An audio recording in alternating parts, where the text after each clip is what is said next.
Guys, chat GPT অ্যাপসটির সাথে আমরা সবাই পরিচিত। তো আজকে চ্যাট জিপিটি অ্যাপসের একটা অসাধারণ সেটিংস দেখাবো, তো সেই জন্য অ্যাপসটির ভিতরে চলে আসলাম। আসার পর এরকম একটি ফেস শো করবে। এখান থেকে নিচের দিকে এই যে গ্যালারি আইকন দেখতে পাবেন, এটাতে ক্লিক করবেন। ক্লিক করার পর এখান থেকে উপরে তিনটি অপশনের মিডল যে পয়েন্ট অপশনটি আছে ফটো, এটাতে ক্লিক করবেন। ক্লিক করলে আপনাকে গ্যালারিতে নিয়ে যাবে। গ্যালারি থেকে আপনি যে কোনো একটি ফটো দিয়ে দেবেন আপনার। তো দেখতে পাচ্ছেন আমি একটি ফটো সিলেক্ট করে দিয়েছি। এবার এখান থেকে আস্ক এনিথিং এটাতে ক্লিক করলাম। ক্লিক করার পর এখান থেকে আমি একটি লেখা পেস্ট করে দিলাম।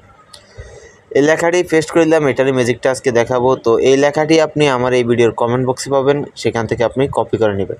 এবার এখান থেকে উপর দিকে যে তীর চিহ্নটি আছে এটাতে ক্লিক করলাম।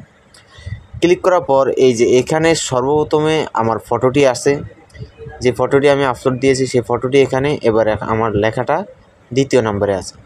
তো ফটোটার দিকে একটু লক্ষ্য করেন এবং লেখাটার দিকে লক্ষ্য এখানে করতে পারবেন না। তো এখানে দেখতে পাচ্ছেন প্রসেসিং ইমেজ।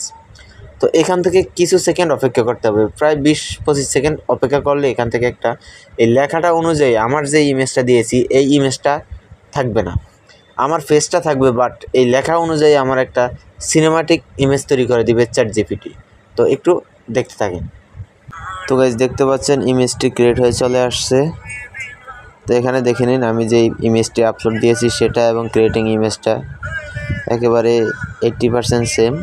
তো এই ফটোটি আপনার গ্যালারিতে সেভ করার জন্য নিচের দিকে এই সেভ অপশনটিতে ক্লিক করবেন, তাহলে আপনার ফটোটি গ্যালারিতে সেভ হয়ে যাবে। তো এভাবে আপনারা আপনার যে কোনো ফটো দিয়ে এভাবে আপনি আপনার পছন্দ মতো এডিটিং করে নিতে পারবেন।